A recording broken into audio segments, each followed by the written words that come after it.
Bienvenue chez vous, c'est le balado qui ouvre les portes à des histoires venues d'ailleurs. Chaque semaine, j'accueille un ou des nouveaux arrivants pour découvrir leur parcours, leurs défis et même leurs rêves.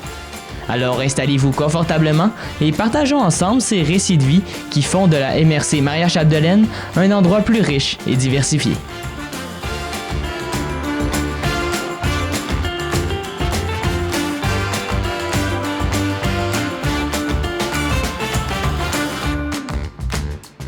Donc, pour ce 9e épisode, j'accueille chaleureusement Lorena Ledesma. Comment ça va? Hey, ça va très bien, merci. Donc, avant de commencer avec les questions, est-ce que tu peux m'expliquer un peu ton parcours, ton histoire, pourquoi tu es venu t'installer en région dans la MRC Maria-Chapdelaine? Ben, mon histoire. Dans le fond, moi, je suis originaire du Mexique. Je viens d'une famille qui a une entreprise, puis ils travaillent tout ensemble, puis tout ça. Donc, je commençais comme à développer mon côté professionnel, envisageant d'intégrer l'entreprise familiale. Okay. Mais ça me donnait un petit goût d'aller à l'aventure, puis tout. Donc, en 2017, j'ai dit à ma famille, OK, oui, c'est correct, je vais rentrer dans l'entreprise, mais avant, je veux sortir, je veux faire des choses, quelque chose, explorer, je sais pas. Donc, j'ai choisi le Québec et je suis venue faire l'aventure, non? Et finalement, en 2019, pour une chose ou l'autre, j'ai décidé de venir m'établir ici. Okay. Parce que j'ai rencontré une personne et les chemins de la vie se sont faits de même, là. Donc, c'est ça. C'est en 2019 que j'ai trouvé que j'ai choisi de venir installer ici. Puis là, tu travailles ici. Est-ce que tu comptes rester encore une bonne partie de ta vie? Ou? Ben oui, je travaille déjà ici. Je suis bien enracinée déjà ici. Donc, oui, je compte rester ici toute ma vie. Puis tu viens d'où au Mexique, plus précisément? De la ville de Mexico. OK, donc quand même la capitale. Oui, c'est ça. C'est une grosse ville. Quand tu es arrivé ici, tu as dit que tu es arrivé, tu connaissais pas le Québec. Fait que comment s'est passée ton installation? Est-ce qu'il y a des groupes qui t'ont aidé, qui t'ont accueilli et qui t'ont aidé à t'installer, des communautés? La première fois que je suis venue, c'était plus aventure, donc je n'avais pas vraiment l'intention de créer comme des racines ici. Mais en 2019, avec mon conjoint, c'était un petit peu compliqué parce que je ne parlais pas du tout français. Okay. Et je connaissais juste mon conjoint, puis sa famille est à Coberval, donc on n'était vraiment pas proches. Puis c'est ça. Et après ça est venu la pandémie, puis Covid, donc on ne pouvait pas sortir vraiment. Et c'était vraiment un gros moment, une grosse épreuve. Je ne pouvais même pas y aller à l'épicerie. C'était terrible. Mais la façon que j'ai trouvé de m'intégrer puis de commencer à voir des gens, c'était faire du bénévolat. Okay. J'ai fait du bénévolat à la bibliothèque de Normandie. J'ai postulé là, puis j'ai y allé 12 jours par semaine. Puis c'est ça vraiment qui m'a aidé à sortir de mon lit, parce que je passais d'être célibataire qui, après ça, pris le goût de voyager partout, à une femme mariée avec un enfant de 5 ans. Donc, c'était vraiment un gros choc. Puis c'était le bénévolat à la bibliothèque qui m'a fait comme sortir de ça. Puis pour apprendre le français, tu me dis que tu parlais pas français et tout. Comment t'as fait? Tu as pris des cours, j'imagine? Non. Même pas? Tu l'as appris non, je l'ai appris même. La chance, c'est que mon conjoint a un enfant. Okay. Donc, c'est vraiment lui qui m'a guidée à travers le français. Aussi, la famille que j'ai arrivée depuis le 2017, et il m'a guidée aussi. Okay. Donc, c'est vraiment... Il a fait une bonne sur job. Sur la fly. Il a fait vraiment une bonne job parce que tu parles super bien français. Ouais, merci beaucoup. Puis sinon, quand tu es arrivé, la première fois que tu es arrivé, donc en 2017, tu es arrivé au Québec ou tu es arrivé en région? Saint-Félicien. Tu es arrivé à Saint-Félicien. Ça a été quoi tes premières impressions de la région, c'est parce que c'est sûr que c'est différent du Mexique. Ça a été quoi tes premières impressions quand t'es arrivé? Ben moi, je le sentais comme un rêve. OK. Je le sentais comme... je respirais la liberté, mettons. OK. Puis c'est quoi qui t'a le plus surpris? Est-ce que c'est plus la nature, la population, la nourriture, les différences culturelles? C'était surtout la nature, et les paysages, et la rivière Ashwapmushem, ça s'appelle? Oui, Ashwapushuab. C'est ça. Puis, en parlant un peu plus des gens, comment tu trouves les gens ici en région, dans la MRC? Toi, tu habites à Normandin. Donc, tu peux comparer les gens de Normandin aux gens de Mexico City. OK. Ça, c'était plus en côté 2019-2020, là. Et je trouve que le monde, c'est tellement chaleureux, qu'il y a beaucoup d'entraide, que oui, il y a des différences culturelles, là, mettons, au Mexique, on est plus présente, on est plus... Tous ensemble. tout ensemble, oui, c'est ça. Ici, je trouve une différence de que chacun, il y a comme sa maison, sa petite vie, puis tout ça, mais en même temps, il y a beaucoup d'implications citoyennes, il y a beaucoup d'entraide, comme des projets qui sont menés par la communauté, puis que se développent, puis que tout le monde profite de ça, puis ça m'émerveille tellement. Puis, c'est quoi le plus gros défi que t'as dû vivre? J'imagine la langue, mais est-ce qu'il y a d'autres gros défis que t'as vécu quand t'es arrivé, t'as décidé de venir t'installer, t'implanter dans la région? C'était quoi le plus gros défi que t'as vécu? Moi, c'était surtout le côté, le processus de migration. OK. Et devoir attendre mon permis de travail. Parce que aussi dans ma culture, tant que mexicaine comme familiale, on est beaucoup guidé vers le travail. OK. Ça fait une grande partie de notre identité. Donc, arriver ici puis pas être capable de travailler, pas avoir cette liberté économique, ça impactait beaucoup sur mon pouvoir personnel, là. Donc, devoir dépendre de mon mari, devoir... ça, c'était vraiment très, très, très fort. Mais encore, c'est grâce au bénévolat que j'ai trouvé comme cette moyenne de guérir un petit peu la perte d'identité que j'avais. Puis là, tu dis que tu faisais du bénévolat, tu l'as dit tantôt. Est-ce que tu t'impliques de d'autres manières dans la communauté ou c'est vraiment, tu fais encore du bénévolat? Oui, mais je ne fais plus à la bibliothèque. Okay. À partir que je commençais à travailler, je travaille dans un organisme communautaire aussi, Centre Plein Vie. Okay. C'est un centre d'activités valorisantes pour personnes vivant avec une déficience intellectuelle ou handicap. Okay. Donc, dans le fond, c'est moi qui guide tous les projets, toutes les choses de l'année. Et on travaille en collaboration avec plusieurs organismes pour faire des partenariats. Okay. Et toute l'équipe est merveilleuse, là, sérieux.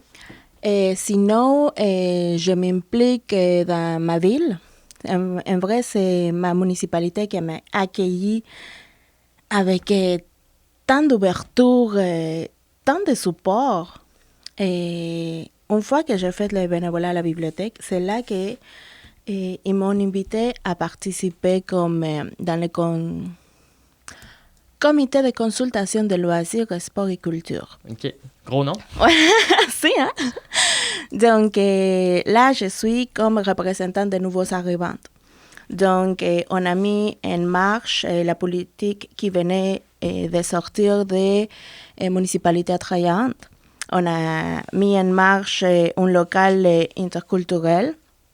Donc, on a créé aussi le comité d'accueil pour nouveaux arrivants à Normandin. Donc, ce comité-là aussi, ça dynamise le local. On fait des activités culturelles une fois par mois. Et moi, j'essaie d'inviter les nouveaux arrivants pour venir dynamiser ce local-là. Donc, c'est souvent... l'idée, c'est que ce local, ça permet d'être un lieu où est-ce que c'est la personne immigrante, mettons comme moi, qui permet d'accueillir le monde. Quand tu viens d'arriver, tu es souvent l'accueilli. Ouais. Tu es souvent comme, viens, je t'invite là. Mais cette local-là, ça te permet d'avoir un certain contrôle puis pouvoir sur l'espace, sur les milieux, sur les choses que tu perds carrément quand tu viens ici. Fait que tu as recréé comme une petite famille, donc les nouveaux arrivants, ça crée comme une gang d'amis, on peut dire. On peut dire, sinon aussi parce que c'est ouvert aussi à la communauté d'accueil. Donc, dans le fond, ça permet de partager des talents, partager des connaissances, créer des liens, transmission culturelle, ça peut être n'importe quoi là-dedans. C'est super bon pour l'intégration, c'est vraiment une très bonne idée. Donc, tu me dis, ça fait que tu es installé depuis 2019, ça fait environ 4-5 ans? Oui. Donc, tu as eu le temps de faire quand même le tour de la région ou les alentours, j'imagine? Oui. Si tu devais donner, en partie, si tu devais donner une ou deux activités, des idées d'activités à faire, des endroits à visiter dans la MRC Maria-Chapdelaine pour des nouveaux arrivants qui voudraient venir s'installer, ce serait quoi ton top 2 d'idées ou d'activités à faire? Oh mon Dieu! Seulement deux, là? Tu peux en dire comme tu veux. Moi, par exemple, j'aime ça quand c'est la personne qui découvre puis fait comme que trouve l'essence puis trouve comme sa image, son perception. Donc, camper, faire un camping dans la 9e chute à Albanel. Ça, c'est vraiment une plage. C'est magnifique. Oui, c'est ça. Sinon, moi, j'adore aussi aller à la petite ferme d'Horace, là, il s'appelle de même. Ouais. Donc, à la petite ferme d'Horace. Là, accueillir des bleuets ou cueillir des fraises, regarder les animaux, puis tout ça. Sinon, c'est ça, surtout Grand Jardin aussi, c'est vraiment un merveilleux organisme d'implication purement bénévole, où est-ce qu'ils font des activités, ils font des festivals, ils font aussi... sinon, tu peux utiliser les vélos, tu peux utiliser... Aller explorer, aller faire les sentiers. Et ça vient tout de les citoyens, donc c'est ça que j'aime ça, parce que ça vient l'essence d'implication, là, tu sais. Maintenant, il me reste quelques questions, mais j'aimerais ça plus m'intéresser au Mexique. OK. Donc, est-ce qu'il y a des aspects du Mexique, de Mexico, qui te manquent particulièrement? La nourriture, le paysage, ta famille probablement? Qu'est-ce qui te manque le plus? Ben, surtout ma famille, c'est sûr.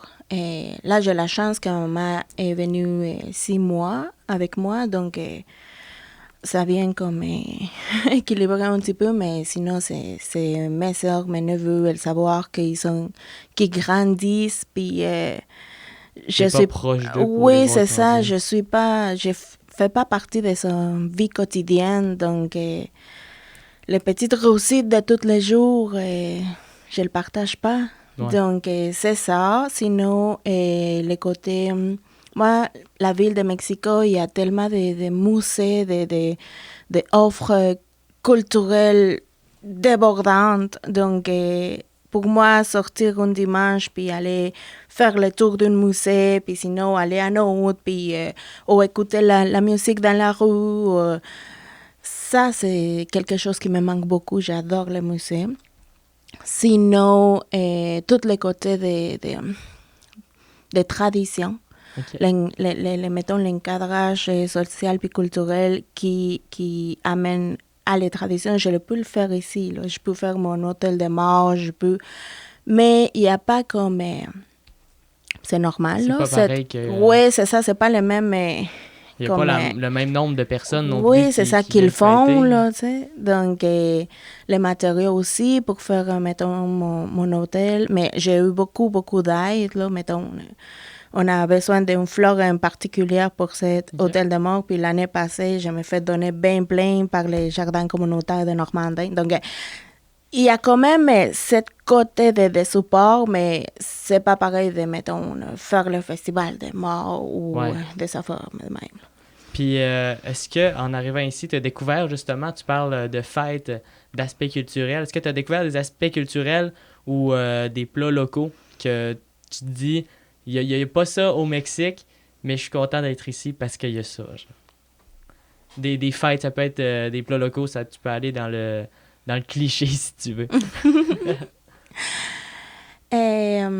Par exemple, la mobilisation pour faire le Halloween sans Cyril.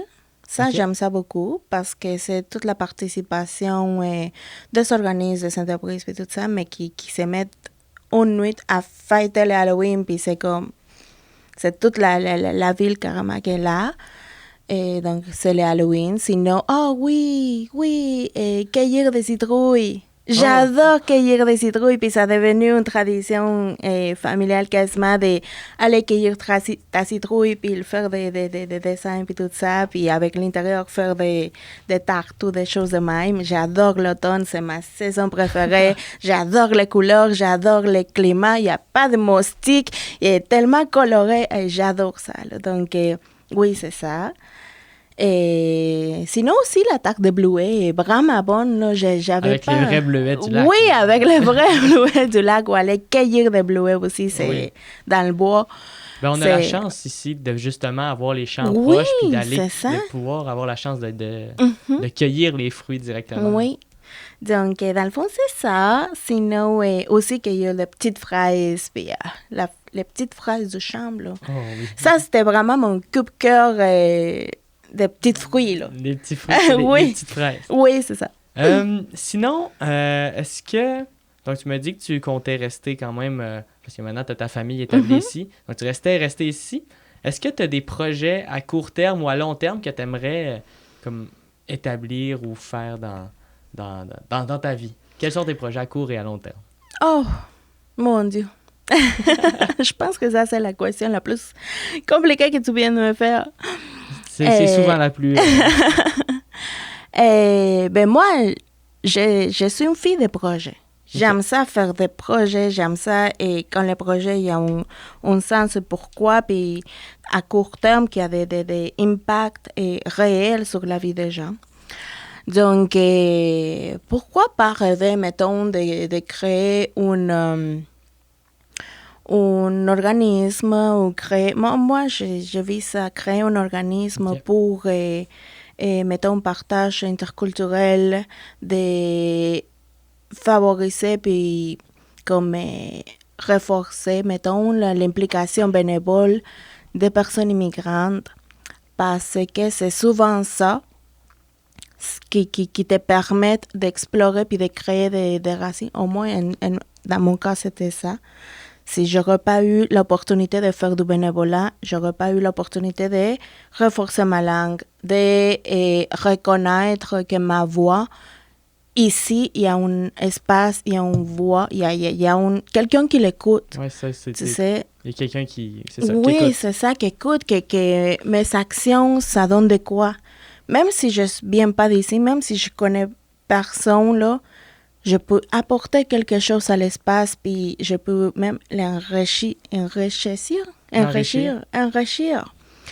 Donc, c'est souvent ça, puis c'est ça aussi que je favorise dans mon travail. J'ai vraiment la chance d'avoir une équipe d'or qui permettent à plusieurs personnes qui viennent faire du bénévolat, qui sont des immigrantes, à participer à nos activités, à proposer des activités. Donc, on voit petit à petit comment commence à prendre force et tout le côté d'identité, d'assurance, et avoir comme la possibilité de pratiquer la langue. Donc, moi, je suis une coupe-cœur le bénévolat, là, je te le dis. Créer peut-être un organisme pour aider encore plus l'intégration. C'est ça. Et finalement, la dernière question, ça va être la plus compliquée ou peut-être la plus facile. Si tu avais des conseils à donner à des nouveaux arrivants ou des immigrants qui voudraient venir s'installer dans la MRC, dans la région, ce serait quoi tes plus gros conseils que tu leur donnerais? C'est la plus grosse question.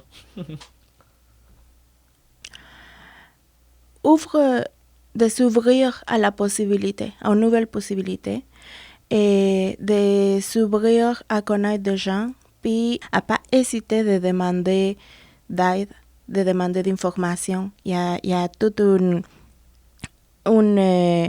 un groupe de personnes, des organismes, il y a toute une organisation qui sont là pour tous les besoins qui se soient. Donc, à s'ouvrir à... Et je sais que c'est compliqué, mais à reconnaître cette vulnérabilité-là, puis dire, OK, je suis nouveau aussi, c'est quoi, là? C'est ça. Fait que demander Je de peux l'aide. demander l'aide. Tout le monde va être là pour les aider à Oui, s'intégrer. c'est ça. Puis c'est bien correct, là. C'est bien correct, puis ça va prendre un temps, un processus, mais comme tout processus, l'intégration va finir par arriver, puis ça va être bien correct. On est ici pour tout le monde. Dans le fond, on est ici pour s'entraider. Donc, reconnaître cette vulnérabilité-là, puis dire, OK, je vais apprendre. Ouvrir à l'apprentissage, ouvrir à les nouvelles possibilités. Pas douter qu'il y a une place ici pour toutes les voix. Bon, mais merci beaucoup. Super mot de la fin. Merci beaucoup, Lorena, d'avoir accepté de partager ton histoire et tout. Et vous, chers auditeurs, merci d'écouter ces balados. Et si vous avez aimé lui d'aujourd'hui, je vous invite à aller voir son épisode qui devrait sortir un jour sur le site internet de la télé du Haut-du-Lac. Merci encore, Lorena. Merci à vous pour ton invitation. À bientôt. Ce balado est produit en collaboration avec la télé du Haut-du-Lac.